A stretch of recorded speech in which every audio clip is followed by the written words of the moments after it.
We had a very pleasant talk yesterday in the afternoon about fashion, trust and transparency. Today we will have an equally pleasant talk, I hope, about fashion, tech and transformation. And thank you also to the panelists who have come here for this occasion. François from Kering, ELIN from H&M Group, yeah. You're so many different constellations at H&M, so it's difficult to keep track of you. We have Marilyn from Ellen MacArthur Foundation and the Circular Fashion Initiative, more specifically, right? Make Fashion Circular, yeah. And Oskar JUHLIN from Stockholm University. And of course my colleague Anna LIDSTRÖM from the Swedish School of Textiles and the Textile research platform. I have made the panelists prepare a little bit of a statement to give their view on fashion technology and transformation. So, for example, what opportunities does technology provide to transform these textile value chains? What are the challenges in this transformation? And very importantly, the humanistic or social perspectives on this transformation. So, François, I ask you to start. Thank you, and thank you for inviting me in this remarkable place and very cozy room.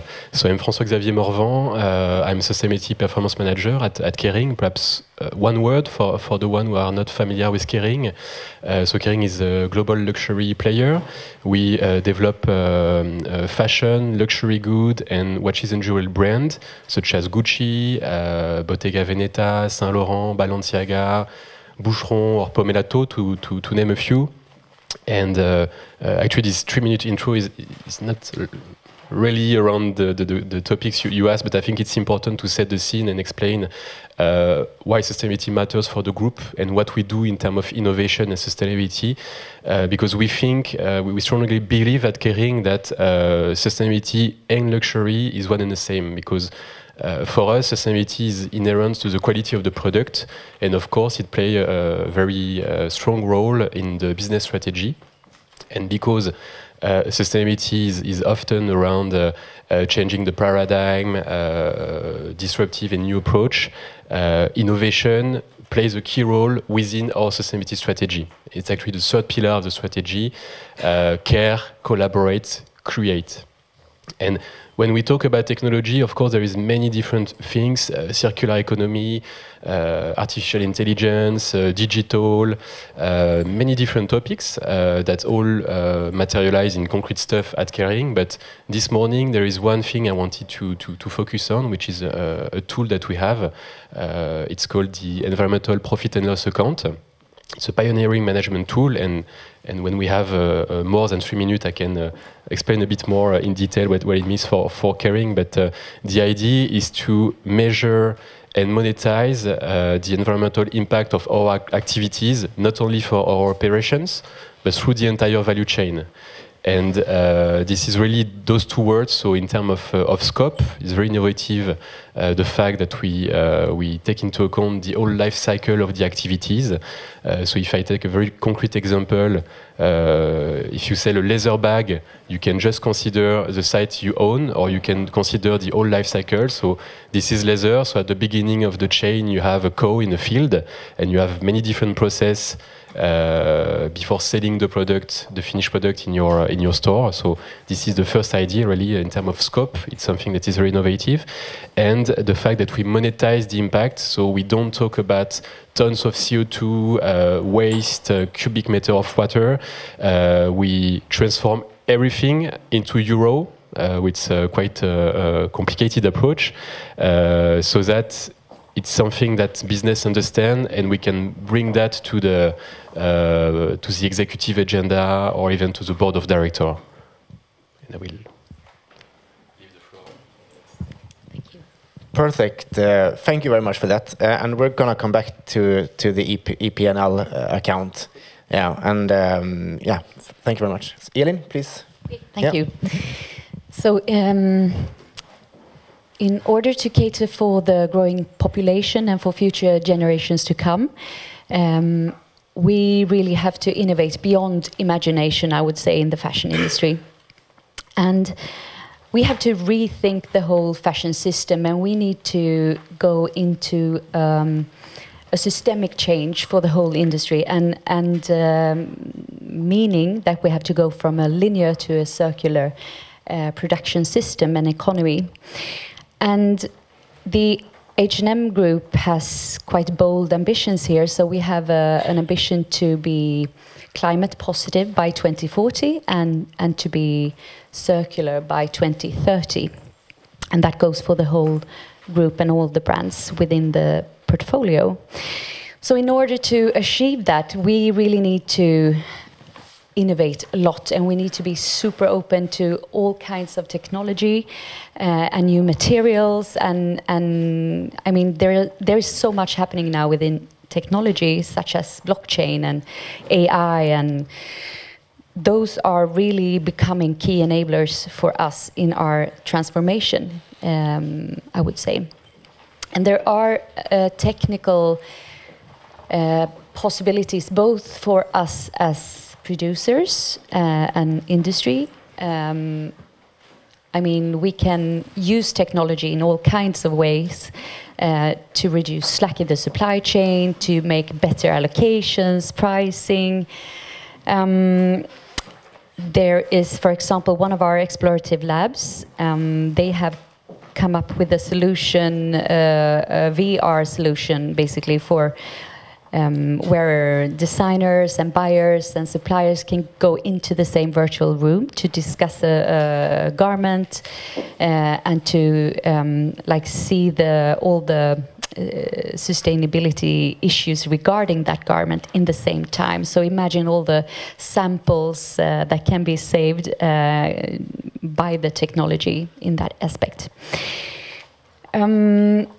So, and there are also a lot of possibilities for the customer when it comes to technology to make better decisions, better fitting, better knowledge, better taking care of their garments. So there is a lot of possibilities also for the customers. But the challenges, I mean, there are a lot of challenges as well, obviously, and I think the most important one for us right now is ethical AI and all the implications that can be made with amplified intelligence or artificial intelligence. So that would be the most important, I would say, sustainability issue for the coming years, to use it in a responsible way. Thank you, ELIN. We will come back to the ethical perspectives on AI, I think, a little bit more, and come back to the ethical perspectives of technology and transformation in general, of course. So, Anna, please give your statement. Yeah, I'm here as a representative for the Textile platform research and also for this national Swedish platform working with sustainable fashion and textiles, and what we do there is to work with the whole value chain and develop circularity within, as I said, the whole value chain. And my perspective on this is the design task and the design perspective.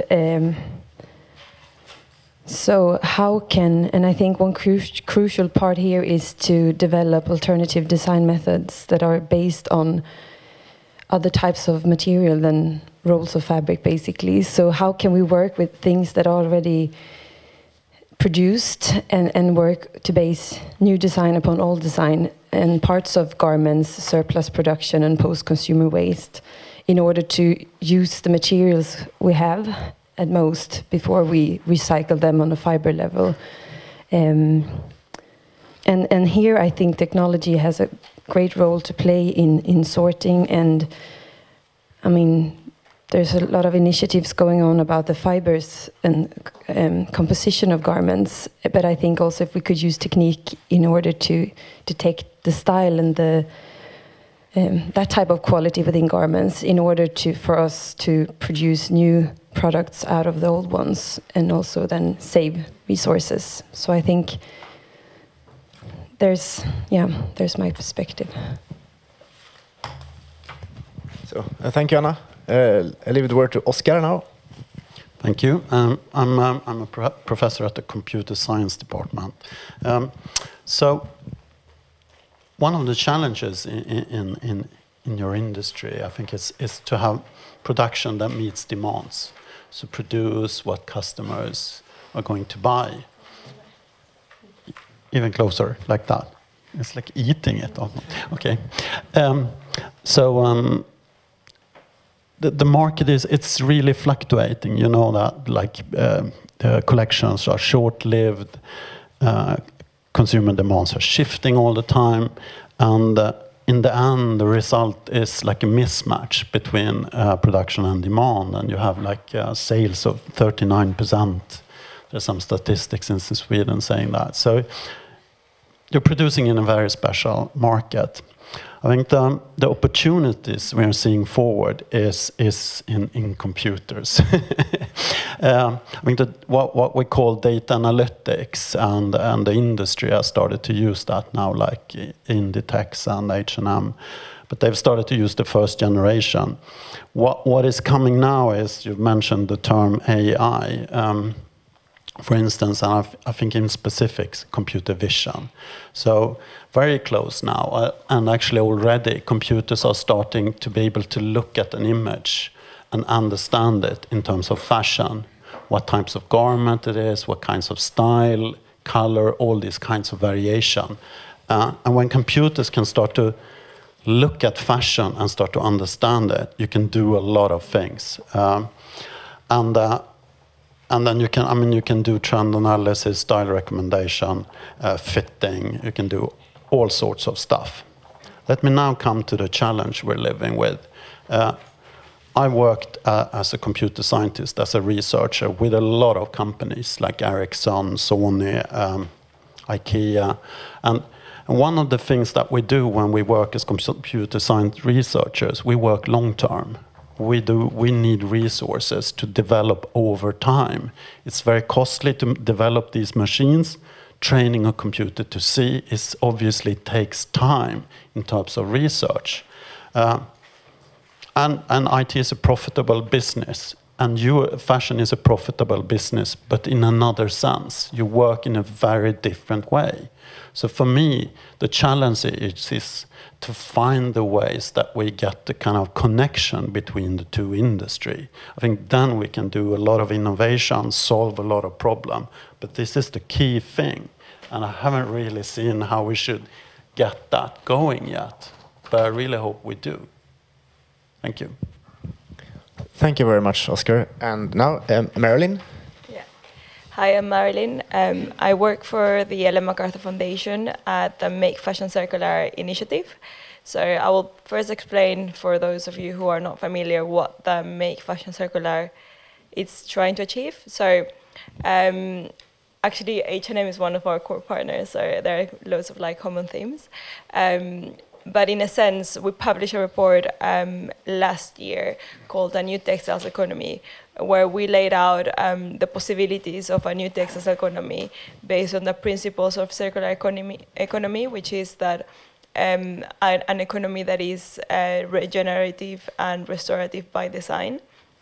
And out of that, we gain loads of momentum because we outline the data points and proof points of why it was like a call to action for the industry in terms of what needed to change. So right now, there are $500 billion lost every year because of garments barely used and rarely recycled. So that's like a huge amount of value that the entire system is losing every year. So we have now moved to a second phase. So after the report was published, we moved to a second phase, which is the one that we are now, that is called Make Fashion Circular. So we have engaged with about 50 participant organizations throughout the value chain. That's from like manufacturers to brands, recyclers, and even what we called enablers, like P&G and HSBC. Because even though they're not directly within the value chain, they are indirectly, they have indirect kind of like power, I guess, to also make this shift within the industry. So within the initiative right now, we have 3 different focus areas to make change happen. The first one is for brands, well, for organizations to implement new business models that increase clothing use. The second one is to phase out toxic materials, so for all the inputs to be renewable and safe and renewable inputs. And the third one is to increase solutions so that all clothes are turned into new. Because right now, as the system currently is, only 1% of all the clothes in the world are effectively recycled back into the system. And so 14% of all the garments and materials are recycled, out of which only about 5% gets lost into, in the process of being recycled. The remaining about 10% get recycled, but into stuffing or, I don't know, like mattress fluff, which is not effective at the end. And then only 1% gets effectively recycled back into the system. So that means that just because of not being able to recycle clothes, there are about $100 billion US dollars lost every year. So that's our third focus area, solutions so that all clothes are turned into new. In terms of technology and this whole system, we are from the perspective that technology as itself doesn't do much. It's about the purpose that you put behind it. So it's how do you use technology as an enabler to make this system change. So for now, we do have technology and AI and data analytics and artificial intelligence that is emerging, but the focus has been to make the economy more efficient.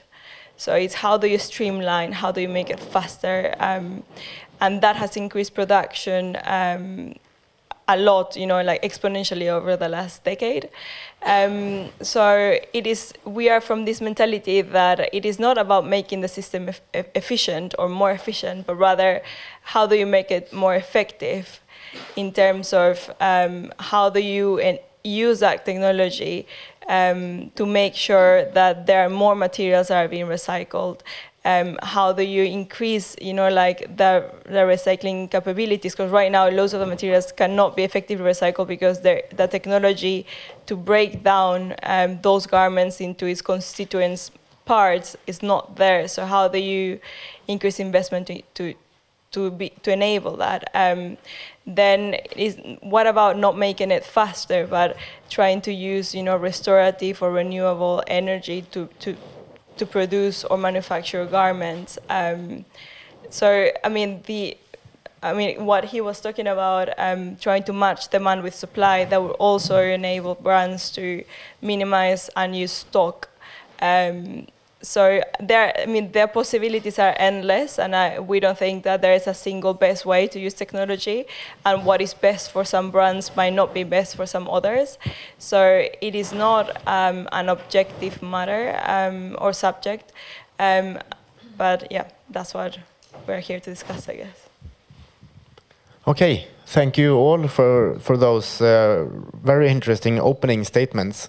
I've noted some things that I would like to come back to you and ask more about. Thank you, Marilyn, very much for the data. I did not know that it was so little, only 1% that was actually recycled. So I suppose that Anna and I and Adrian, who work in the Retextile project, have some tasks ahead of us. Yeah, so and I was going to start with Francois on the EP and environmental profit and loss tool, and because I saw on your on your web page that creativity is the heart of sustainability for caring. And you also have this very quantitative environmental profit and loss tool. So you have the creativity and you have the quantitative thing. So how do you marry those two? How do you combine data and creativity to push further transformation? Yeah, sorry. Yes, thank you. It's a good question. Actually, everything is a bit intertwined because when you develop a tool such as DPNL, you need both to be creative in the way you can build it. So we heavily rely on technology because we have huge data sets. For specific materials such as precious stones, for example, you need very new technology like blockchain to assure the traceability. In the meantime, if you want to reduce the impact and change, for example, farming practices, it's not rocket science. It's more low-tech. So it's really a mix between using very basic principle like farming practices within the field, very fancy technology like blockchain to assure full traceability, using fintech, so we are using internally the same software that finance is using, for example, to the consolidation of the tool, and to do scenario, because the aim at Kering, and I think you will agree with that, is not just to measure the impact, is really to have a starting point to reduce the impact, because we, as people in the fashion industry, we all rely on natural capital. So we all use cotton, cashmere, wool, leather. And if you don't account for this natural capital, then you don't have a way to reduce the impact and reduce the dependency on natural capital. So this is really the idea of EPNL. And I mean, first I told you that the two things that makes it quite innovative is the scope and the fact that we monetize the impact. It doesn't seem crazy like that, but I mean, considering the entire value chain is very different that other companies used to do, because a classical way of doing reporting and measuring your environmental impact is looking at the site that you own. So it's really the legal approach. So it means the impact of your stores, your offices, some production facility, if you own some. If you do this, you are covering 10% of the impact, because with the PNL, we saw that what we call the operation, so this famous seat that we own, stores and so on, is 10% of the impact. And so if you do a classical reporting, classical approach, of course, you focus on 10% of the impact, which is already great, but you will focus on the packaging, on the energy efficiency of your stores, which is great, and we do that, but you just impact a small portion of your impact. And when we did first the PNL, it was so obvious that supply chain, 90% of the impact, and especially the first tier of the supply chain, what we call the tier 4, so the raw material production, so really the cattle and the cotton field and so on. This is where we have all the impact, and this is why we have so many actions around sustainable sourcing.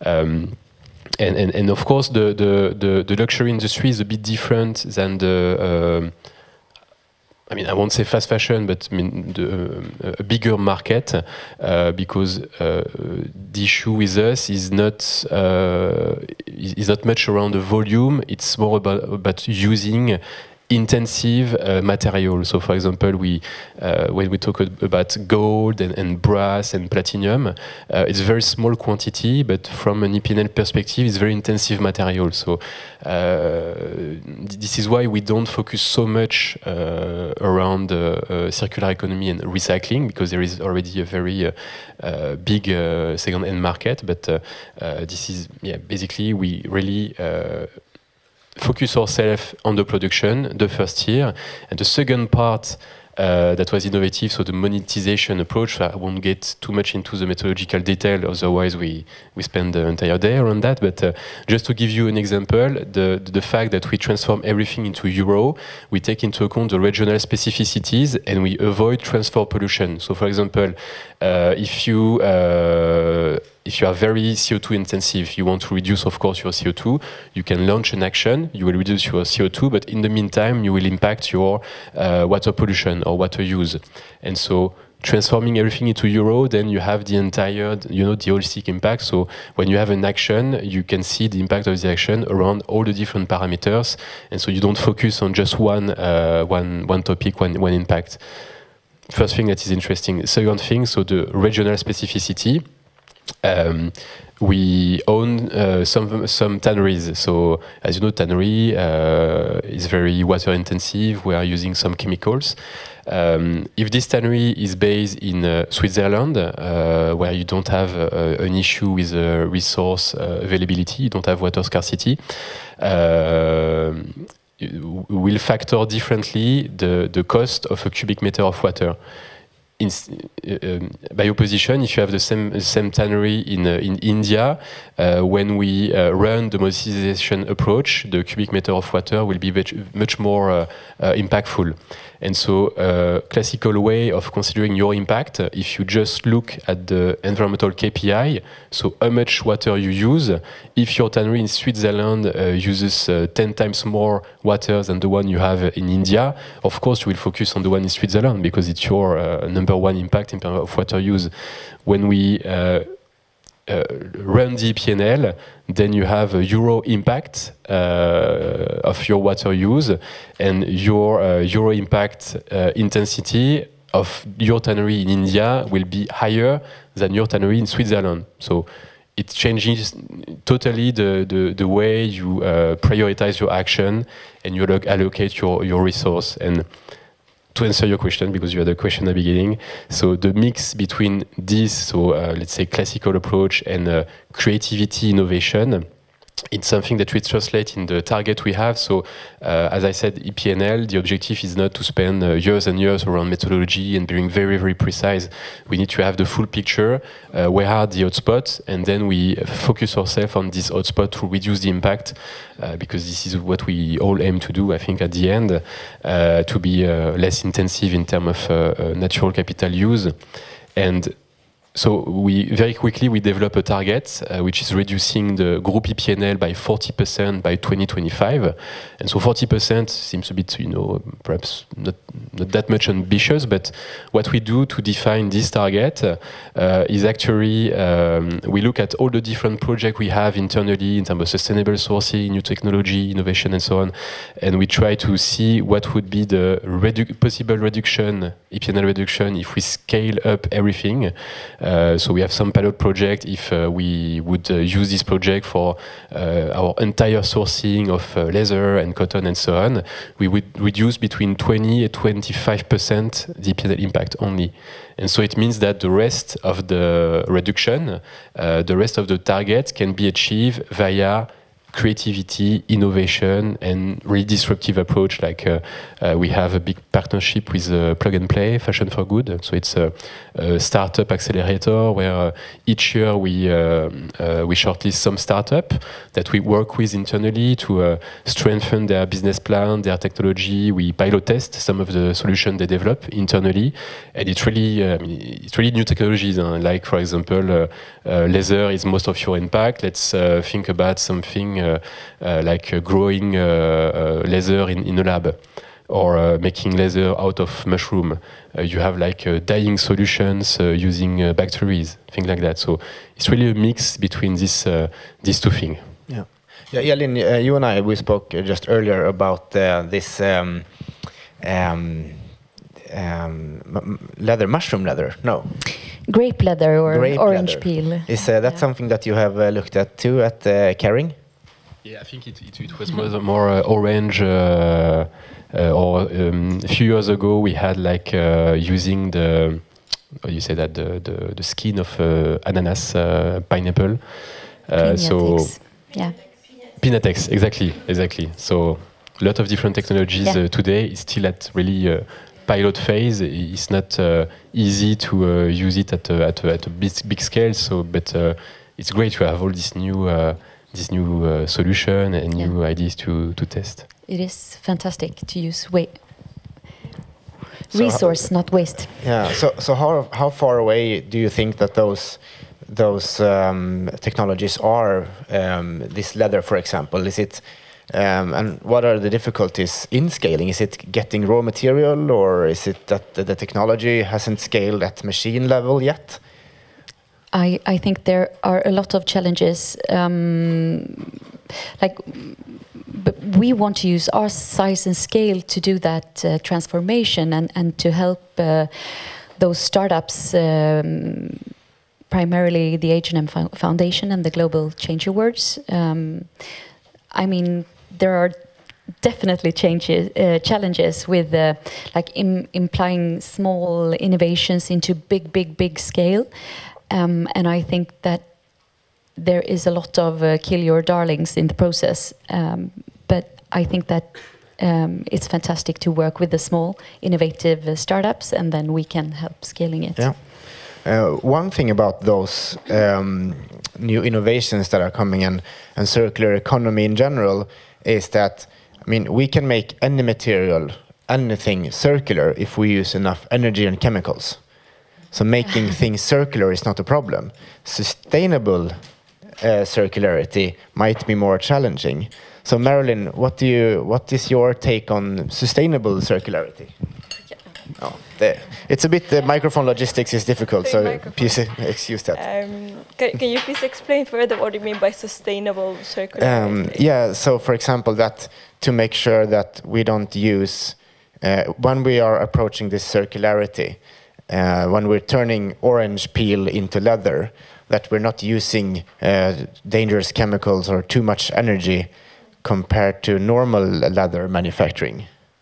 Yeah, it is really hard to strike the balance of what is more effective for your business and the environment.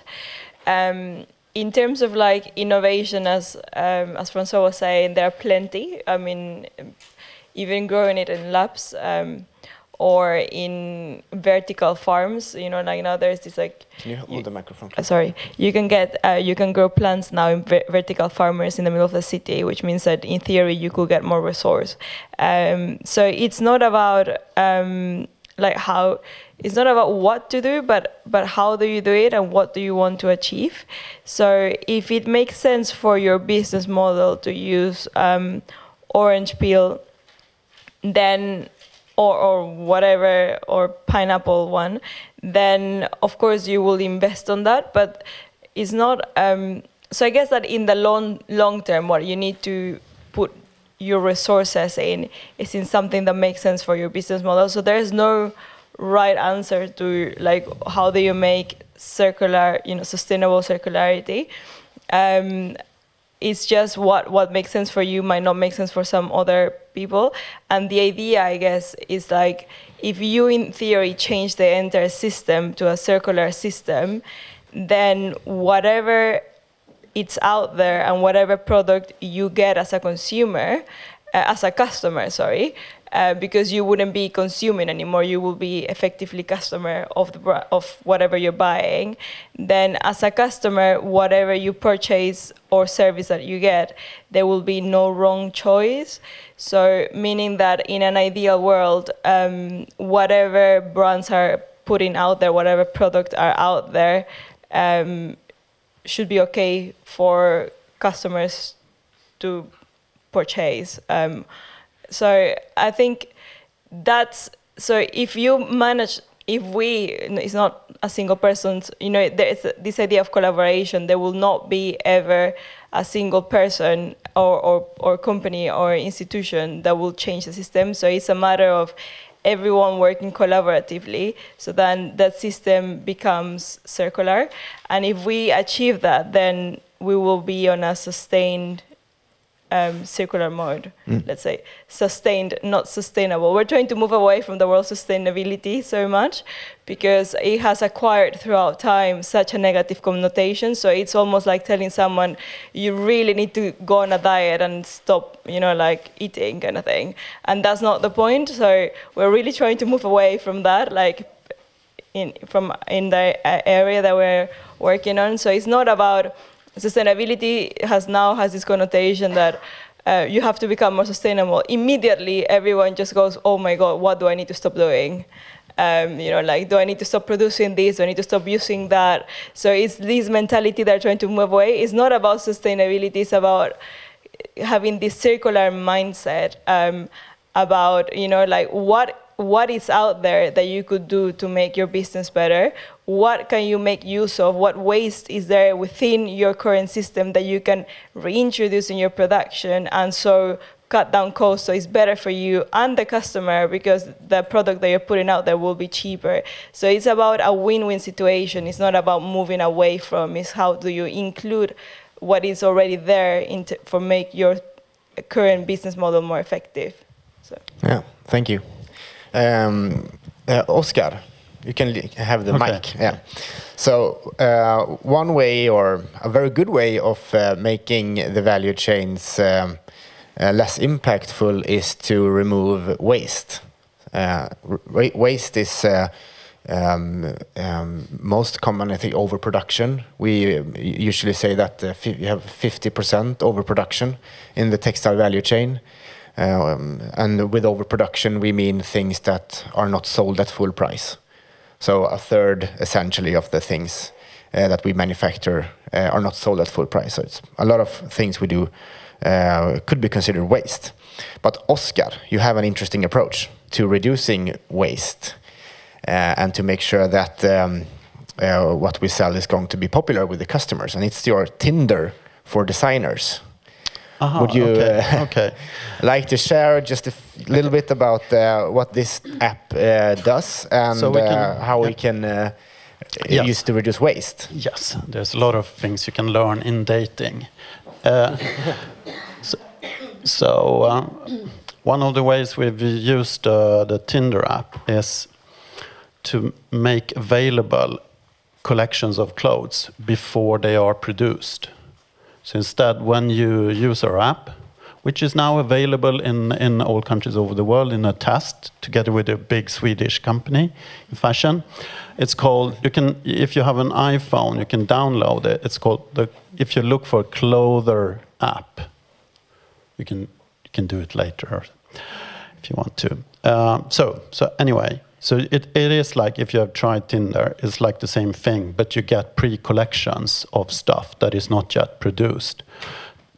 The best thing would be if it was like 3D images. The fashion industry is starting to stop using Illustrator in producing digital description and starting to use, for instance, 3D images. They are so realistic, so you can share them with customers. You just put out a collection that you imagine and ask people, do you like this? And then it's like you swipe left or right, pretty much like in Tinder. And then we pick up that data. And then we use the data, and you can use the data in traditional ways, and you can use it in combination with advanced data analytics. Then you get a really good understanding of what to put in production. Obviously, you can use this system together with a fashion show, whatever you want to do. But the idea is like before production. Mm. Yeah. It's very good. Most of the research that I do is about removing waste. So we're building small factories, micro factories that only manufacture according to demand. So we have one in Borås now, where we can do most things, and we have tried it out, and it seems to be working. It's also a feasible solution to reduce waste. This manufacturing closer to the customer in general, how do you at Kering and H&M look at that? This one, yeah. Yeah. If you want to start, because I don't really know how to answer this question actually. So. No, I don't know how to answer it either. Because we don't have any, any. Of course, we elaborate a lot. We have 3 explorative labs within the organization, exploring all kinds of solutions all the time. But there's nothing that I can, reveal today that we have been doing in that area. recently. I think it's super interesting. I mean, with the speed factories, for example, coming up now, and you do robot sewing robots, and I think it's super interesting. And Adidas has done a lot of cool stuff there. So I think we have to be open to all the kind of technology out there, because we need it as enablers to help us reach our vision in a circular economy. Thank you. Do you? I know that you're not doing this today, but do you see that there might be a potential in the future of manufacturing? Yeah, sure. I mean, innovation in the manufacturing process for sure, making the manufacturing closer to the client. We had some tests, some example, like for example, in stores using 3D printing, so that customer could customize his pair of shoes and see the thing. Be created on their eyes. But I think when we look at the different area of impact, even if it's a major issue, but transport is not number one impact. So again, it's not really the direction we want to take. But if I can elaborate on the discussion we had around the app, like Tinder and things like that, but closer, yeah. Based on Tinder, no? I think what is interesting today with technologies, you have both the top-down and bottom-up approach. So using the app to make something very complex and technical, such as DPNL, something you can actually use as a training tool or to raise awareness on topic, and this is exactly what we did. So this very technical and internal tool, we use a limited data set of our EPNL, and we have created a mobile app which is called My EPNL, very original.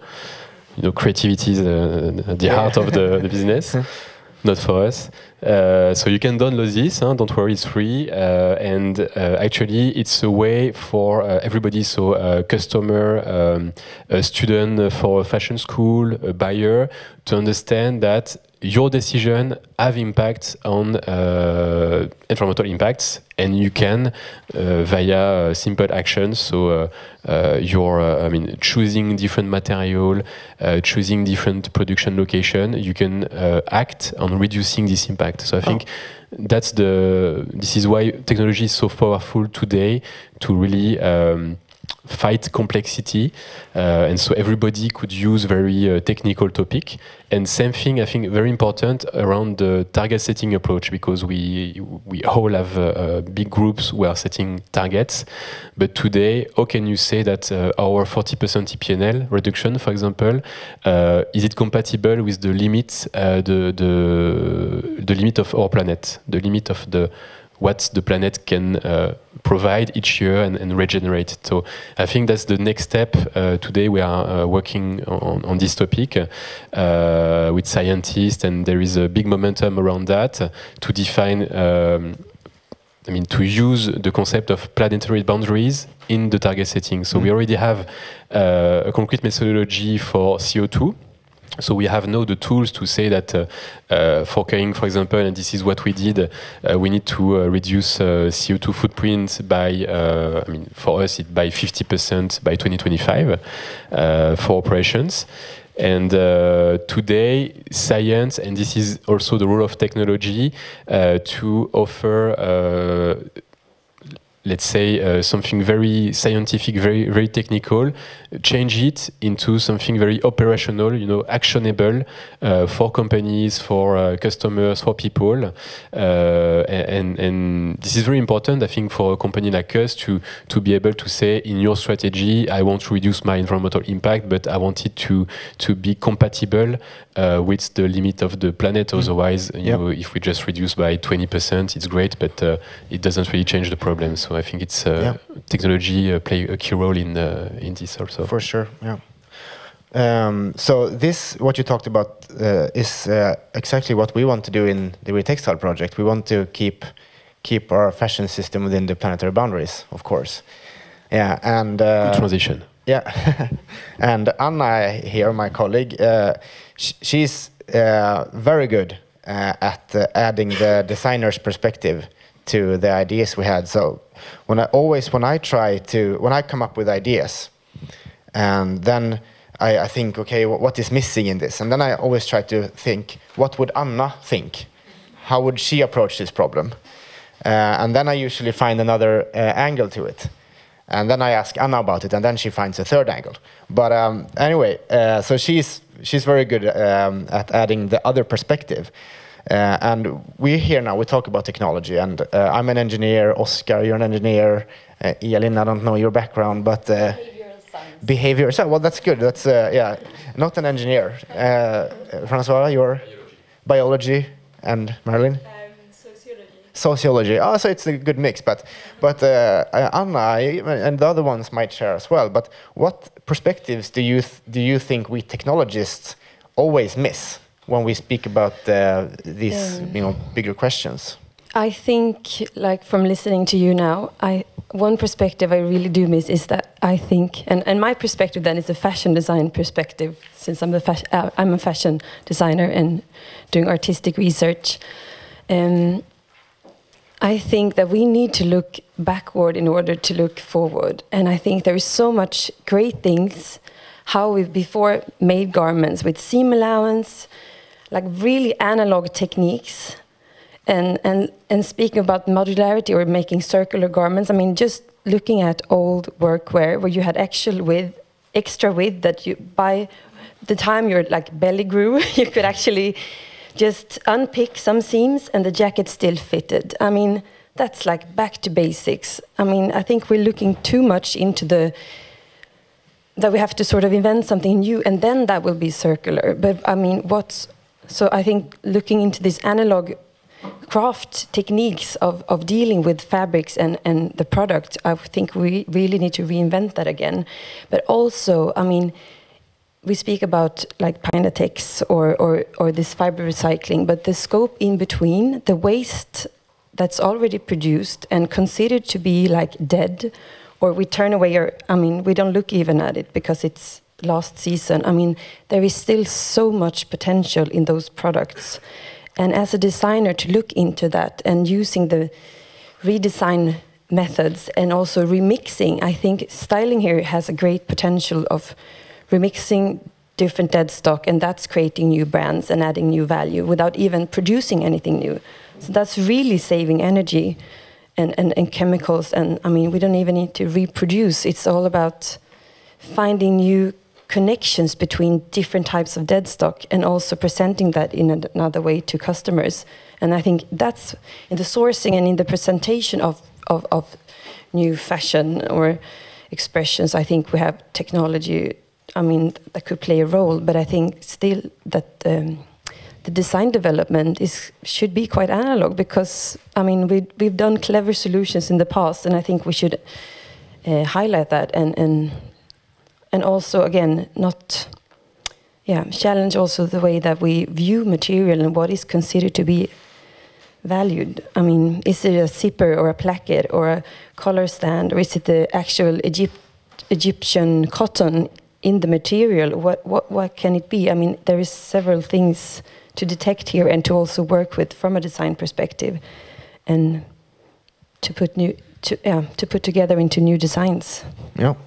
So if you could choose very freely, what technology do you as a designer miss in this discussion about transformation into more sustainable or circular value chains? Yeah, I think one technology is to be able to source by style and color and shape. I mean, there are several projects going on with detecting fiber compositions, but if we could use technology in order to source a specific type of style, for instance, or look, that could be a resource for designers to be able to work with and have like 5,000 of one garment looking in the same way and then making new production out of that. So that's one thing. But also like technology in how to unpick seams or use other threads, so you can disassemble parts and a whole garment or part of a garment.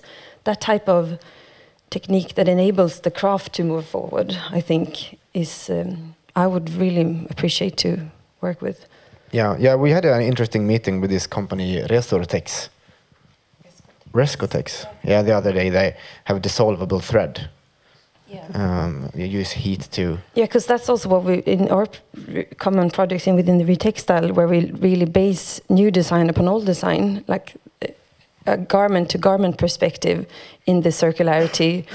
I think the unpicking is and the cutting of garment parts is really the crucial, like time consuming part of the process. And I think if that could be developed further, so it would be easier to unpick things in order to also put them together in new systems. I think that would be, really a crucial thing.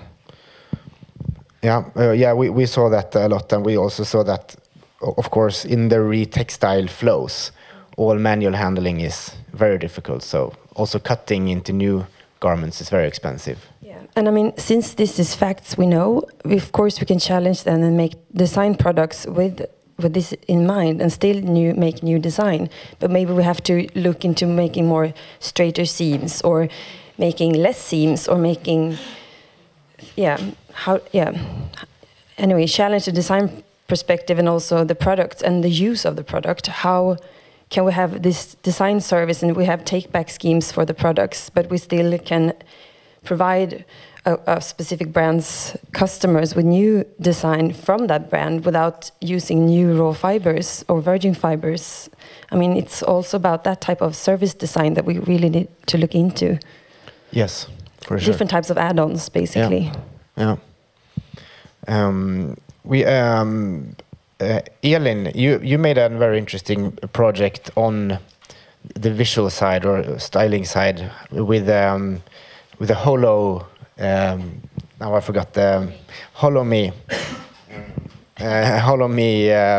app, which is an augmented reality app. Yes. Yeah. Would you like to share a little bit about that app, but also, so how do we make sure that we are not using that app for pushing out more unnecessary products, but using it for a good purpose? Yeah, so the HoloMe app, that was an experience that we made together with Monkey, the brand. And so basically it was working with a small startup, a British startup, in order to help the customers to get a better perception of the garment and to get a better experience and to make better decisions. So basically, you could place the model or the garment in the room, like with the mixed reality or a hologram experience, basically 3D experience.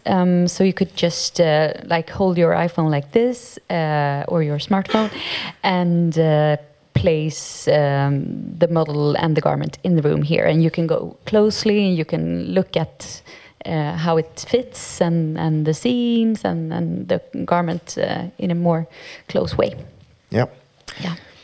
I think this type of technology, visualization technology, can help a lot. Anna and I, we talked a lot about how styling can be seen as a sustainable practice.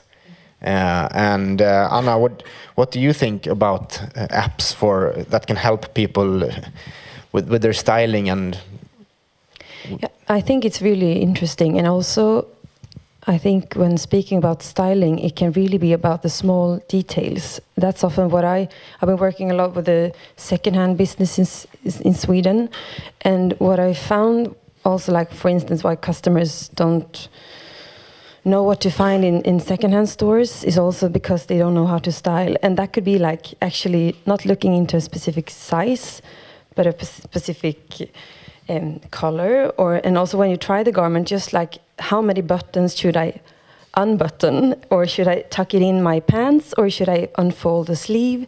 It's often quite small details that set a tone or a feeling of the wearer of the garments. So in that sense also, I think the styling of just reminding people of just try to, fold your pants or use a scarf. It could be just about small things, but also really like more the whole outfit as well. I think it's yeah, really interesting perspective, but also to be able to, like for a designer to be able to communicate with the customer how this, I mean, there's a lot of filters between buyers and showrooms and finally like a store and then a customer in the end. I think there is a lot of filters there when the information, the initial information from the idea from the designer, how things were supposed to be put together. I think in that sense also this type of application could really help to the designer to communicate directly with the consumer, like this is how it's supposed to be put together in order for the best outcome, for instance. That could also be another approach. Yeah. So yeah, exactly. And so all these systems that we speak about, they generate huge amounts of data. And a lot of this data becomes proprietary, owned by a company or something like that. But I'm sure that this data could be made very useful for creating circular systems. So, Marilyn, how do you at Ellen MacArthur Foundation and make fashion circular, how do you work with data to create circular economies? We don't directly work with data. I mean, it's like the companies that need to work with that data, not us. We only, I mean, we do the background research in terms of like systemic change. In terms of how I see data, it's, I think data is a huge, I mean, it's like a powerful tool that it is out there, and companies can use that to better understand their customers. And I think that's like the key value, that how we see data, because then, you know, understanding your customer will then inform which business models can you change or makes more sense for you to implement in order to start transitioning towards a circular economy. So I think if you understand what they value and what they don't, then that will ultimately feedback your business. But in terms of like I mean, we don't directly work with customer data. Okay, yeah. Oskar, you had a... Yeah, I don't agree that what we're talking about, the data we're talking, when we talk about the business, that's big data. I mean, even if you take the entire data that large company that Inditex has, it's small. Mm-hmm. Yeah. That's really small amounts of data. Like if you compare that with the amount of data that you would find on fashion blogs or Instagram, when you look at the images, that's big data. When you talk about videos of fashion, that's big data. That's and that's not owned by anyone. No. So the most amounts of fashion data is not owned by companies. So how do we make use of this data? Well, that's exactly what I'm saying. So that's one of the topics that we have ahead of us. And if we're gonna use it from a fashion perspective, then we need to get engaged in developing the technology that uses that. We can't think of, well, obviously you can, but I don't think it's a good idea to think about computer science as something external to fashion. Lots of other industries don't think about it. They kind of include it, like we include sewing, stitching. So you need to think about computing as a material among other materials and talk about it. And then you will engage with this, how to use these kind of massive amounts of data. That is now, like for instance, when you talk about styling, like when you see, there was like the first conference on AI for fashion was in London, KDD, this summer. So there's a one-day workshop. And then there was a company and research institutions. They were doing like styling. Like if you show computers a lot of styling examples, they learn how to style. Not as good as you, or maybe in 100 years. But they still start to do it, and then they can do it in a very easy way. When you're not around, they can do it. So there's a lot of things to do. So I just reacted as like, no, the data is not that much data that is owned by companies. Most of it is owned by, or is like shared. Yeah. Yeah, a very good point there.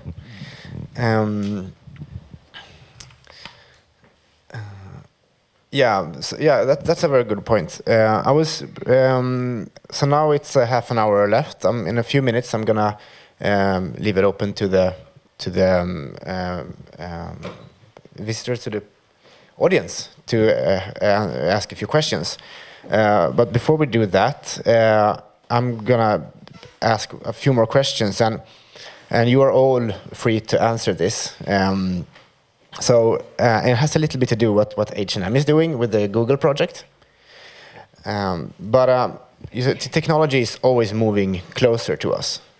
If we look at the fast fashion revolution in the 80s, it was very much driven by point-of-sale systems that were as close to the customer as it could be back then. Now we are all carrying things like this, and they listen to us all the time. We all have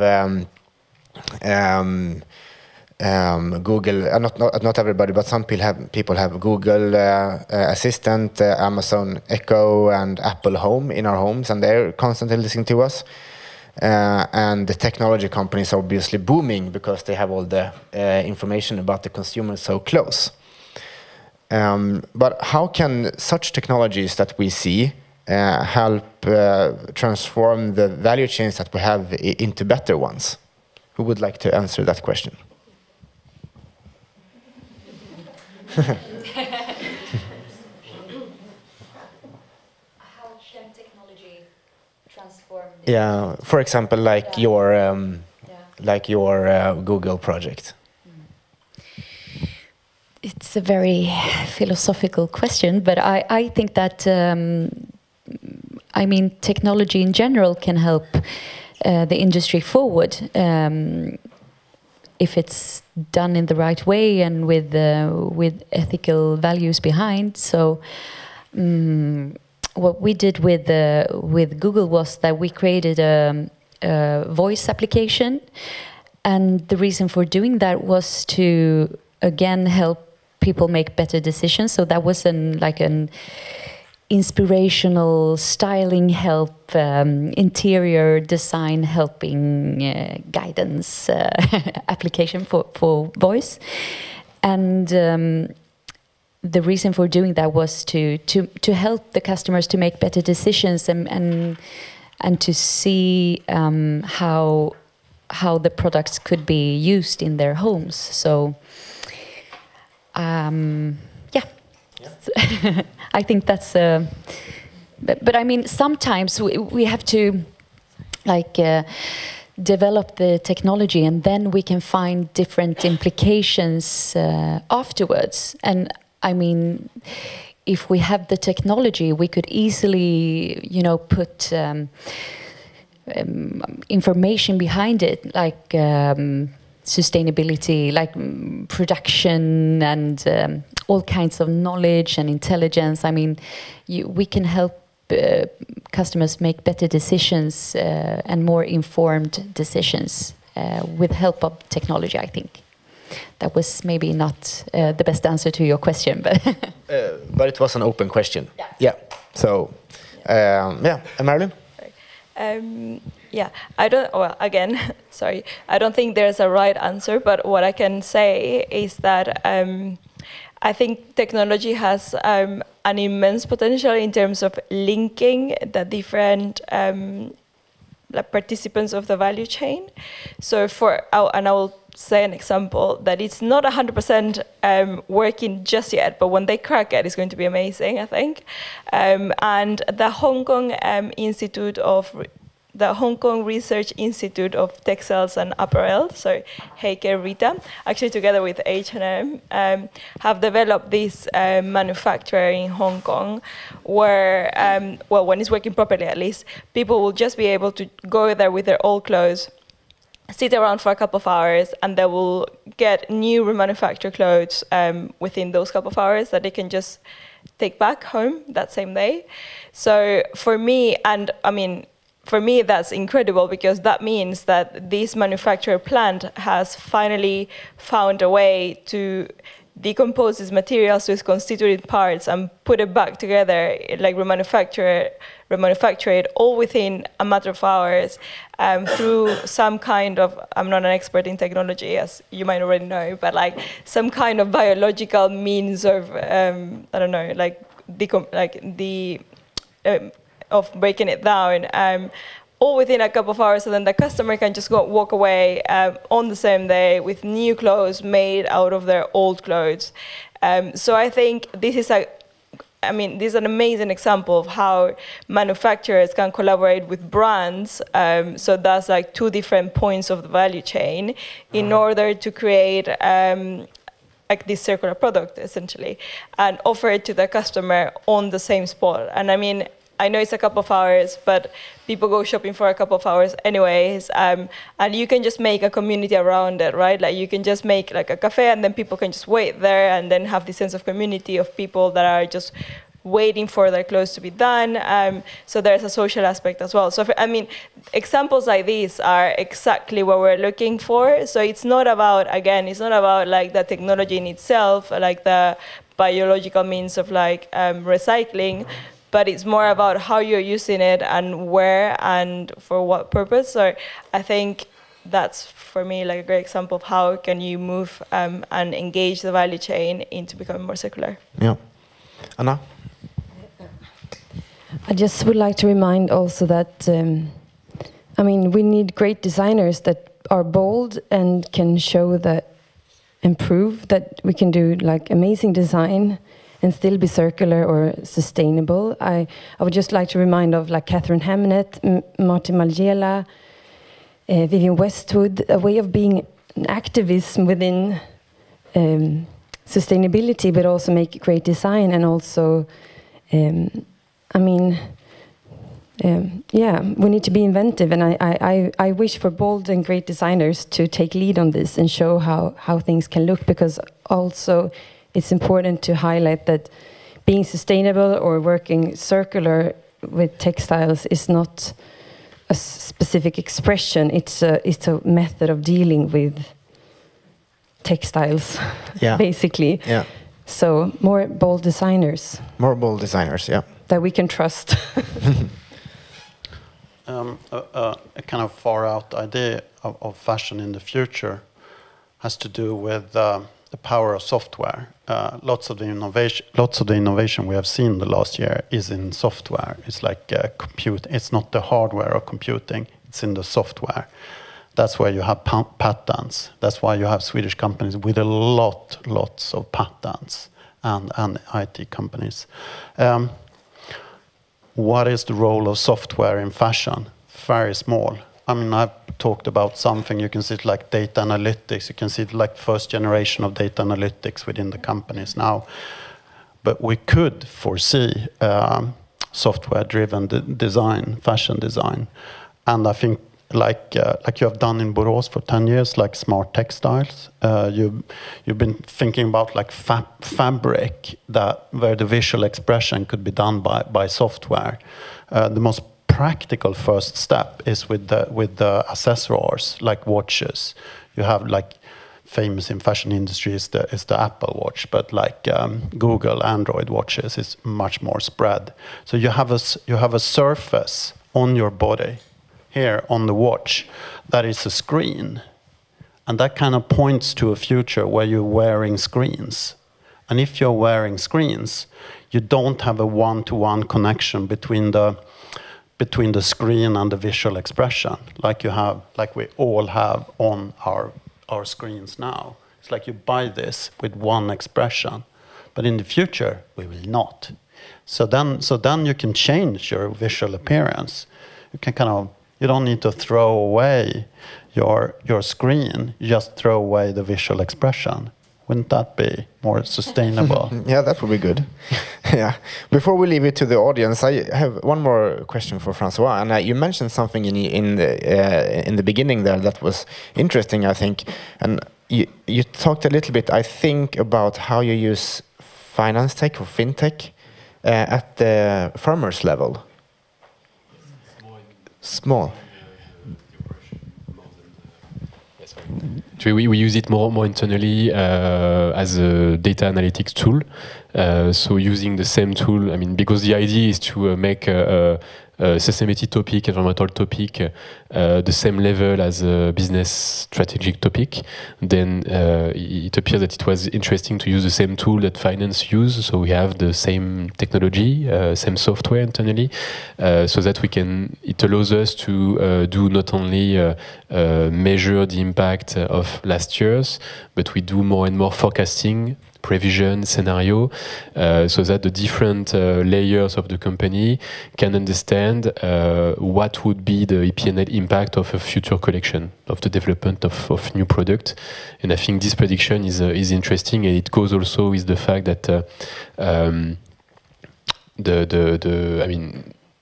designer, the development is a part of the solution, but the consumer is also another part of the solution.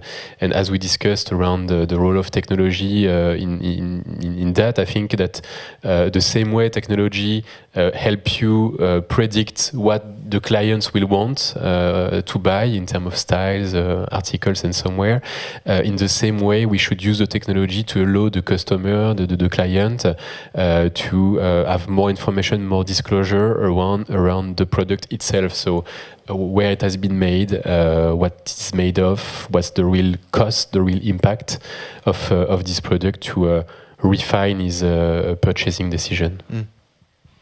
Yeah, thank you very much. That was great addition. Okay, so now we open it up for the audience for questions, and maybe Ebba can help with one of the mics, and I'll manage the logistics of the other mic. So questions, please. Oh, over here. Thank you. I have a question to ELIN. You mentioned in your introduction that H&M aims to be climate positive by 2040. Is that true? Yes. Can you develop that, and can you explain to us how that concept is compatible with such a global company as H&M? How the concept of being climate positive is compatible with a global company as H&M? Yes, so we would like to use our scale and our size in order to create a big change for the fashion industry, starting with ourselves. And we don't know today what kind of technologies will help us getting there, but we invest a lot in innovations. For example, H&M Foundation invest a lot in startup innovations that can help us closing the loop. So working with new materials, new marketplaces, better allocations, machine learning, AI, there are a lot of possibilities. We don't know the solution yet, but we have the strong vision, and we invest a lot in innovation and research to go there. So that's as far as I can go today.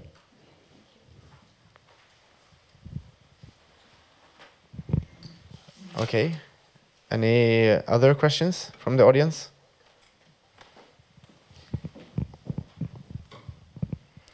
Hi, my name's Holly, and I'm from the Sustainable Apparel Coalition. I had a question for Francois. I think you, firstly, compliment you on the work that you're doing with the environmental profit and loss. I think that's really revolutionary way to approach it. I was just wondering, how do you weight environmental impact into a monetary scale? So how do you say this amount of CO2 emissions equals this? How does that maybe that's a really complex or really simple question, but how does that work? So we have a very nice 300 pages report if you want to go through it. But just know if I try to be brief, we cover 6 different categories of impact: air emissions, greenhouse gases, water use, water pollution, land use, waste. And with all these different categories, you have a specific methodology, a specific approach. So if we take CO2 is the easiest one because we have a lot of different studies around the social cost of carbon, and so to have a cost by tons of CO2, it was like an epidemiological approach. So just considering all the studies, having some criteria. So the study has to be 3 or 4 years old. We took like the median of the different prices. So this one was quite easy. The other ones, if I take air emission, for example, is based on the fact that environmental impact has a cost to society. So when you release pollutants in the atmospheres, particulate matters, NOx, SOx, and so on, you induce a physical change, which is the concentration of the particle in the atmosphere. And this will drive impact for society. So based on where you are, where you emit your pollutants, the demographic, the density of the population, and you will increase the risk of developing, for example, disease linked to this pollution. You will reduce the productivity of the agricultural activities that you have around. You will reduce, something very concrete. When you had this peak pollution in Beijing, you just reduce the visibility and the plane can't take off. So this has a cost for society. And this is how we monetize the cost. And so, of course, it's a different approach based on the different impact area. And it will be a different euro unit per region and per process. So it's quite complex, but that's the idea, really. Cost to society, cost to people. Yeah. Thank you.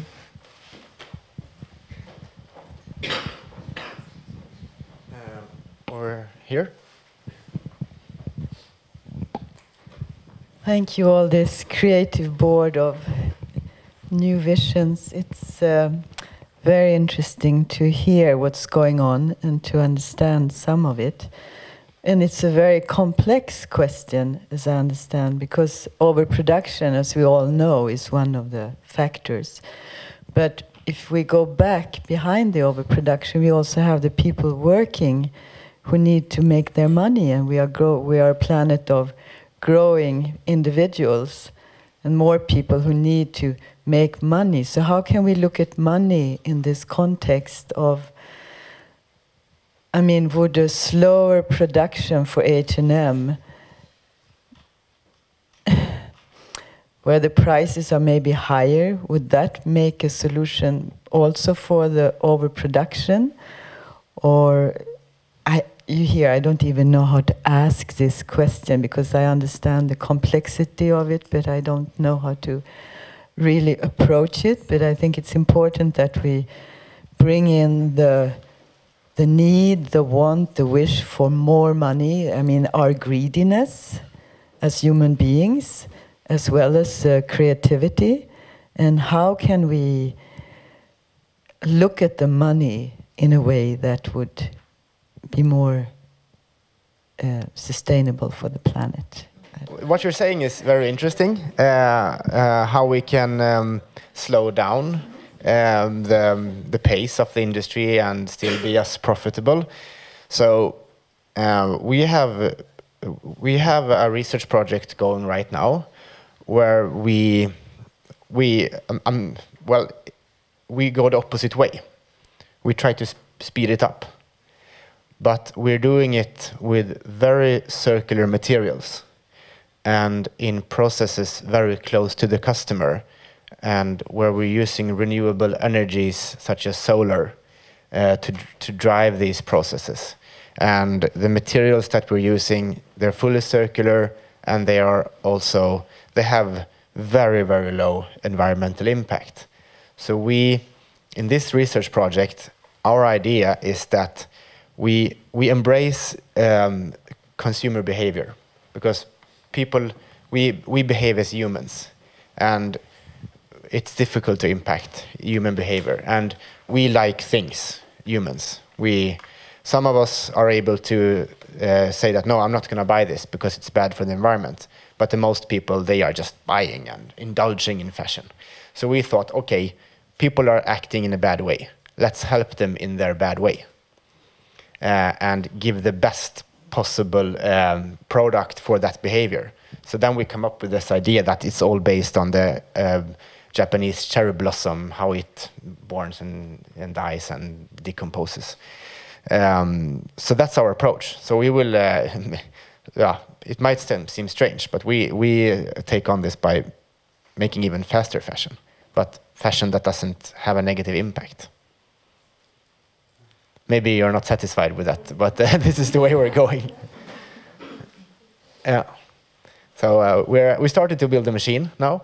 It's a 3D printer, and we have also got some fundings for developing the materials. So I think it's going to be interesting to see in a couple of years what can happen. Do you want to piggyback on that? No, it's interesting. Yeah. I mean, I don't think either that speed could be an obstacle for circular fashion at all, going into a climate positive system. So that, I mean, that's not an obstacle if you have a climate positive system, I would say. Marley, do you want to say something maybe? No? No, I mean, what you said is really interesting, because one of the, I guess, solutions that we're exploring, because as I was saying, it's like in an ideal world, what we're trying to find is that no product out there is a wrong product for customers to buy. So, and then you have all these questions emerging, like, does that mean that we have to kill fast fashion? Is that the end of fast fashion? Like, what is happening? Is it just going to be, you know, like super slow fashion where you just buy something and then repair it, and then when you cannot wear it anymore and you cannot be repaired anymore, it goes back inside. So, I mean, there are different ways of approaching it, and one of the ways that we were saying is like we don't want to kill anything. So it's not about killing fast fashion, it's about how do you make sure that fast fashion, if it's going to be fast, that is not detrimental for the environment. So meaning that if it's going to be fast, maybe you can make it with biodegradable material. So then at the end of the use of your shoes, you can just dig a whole new garden, and then it will act as fertilizer at some point for the plants. And actually, Adidas and Puma, I think, are like exploring that already, like with biodegradable materials for their shoes. So we are not far off of this art of possibility. Of course, there are like 1,000 questions about how do you scale it up. You know, like when you were saying how you were experimenting with Piñatex, it's like how do you scale it up? And those are open questions for sure, and there are no answer right now, and it will all depend on which business you are on, which area of the value chain you're working with, and who are your customers.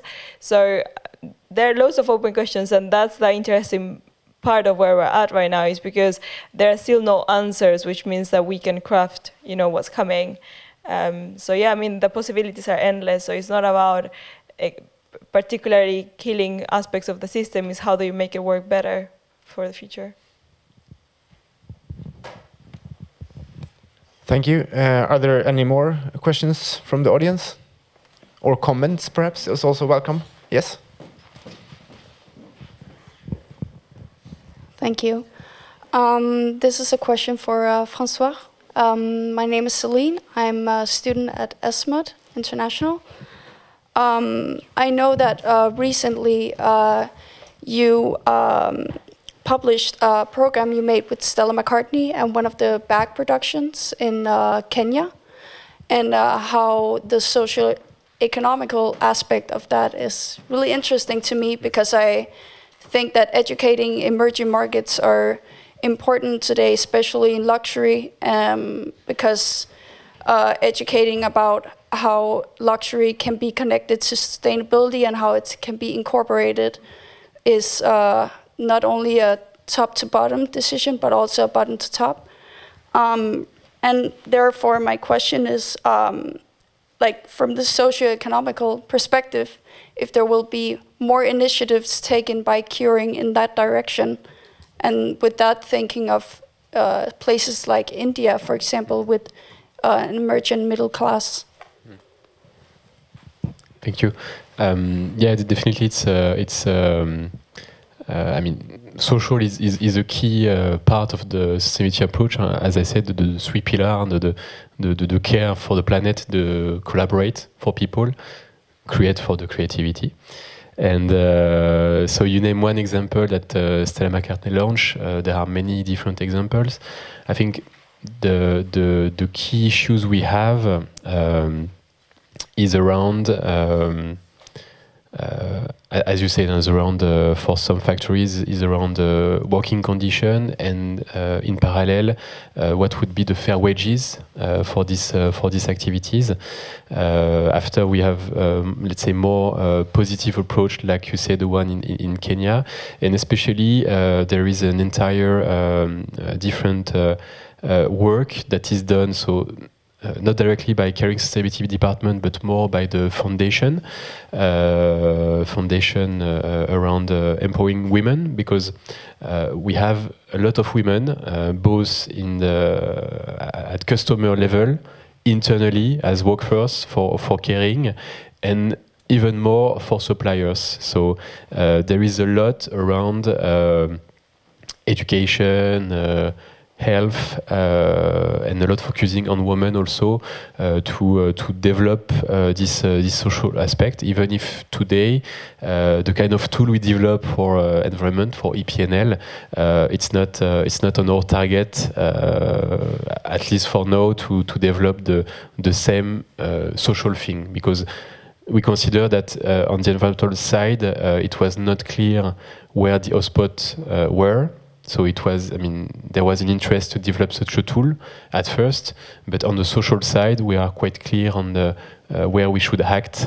So we don't need to spend resource and time on building this complex methodology that would be even more complex than the environmental side to focus on the concrete actions.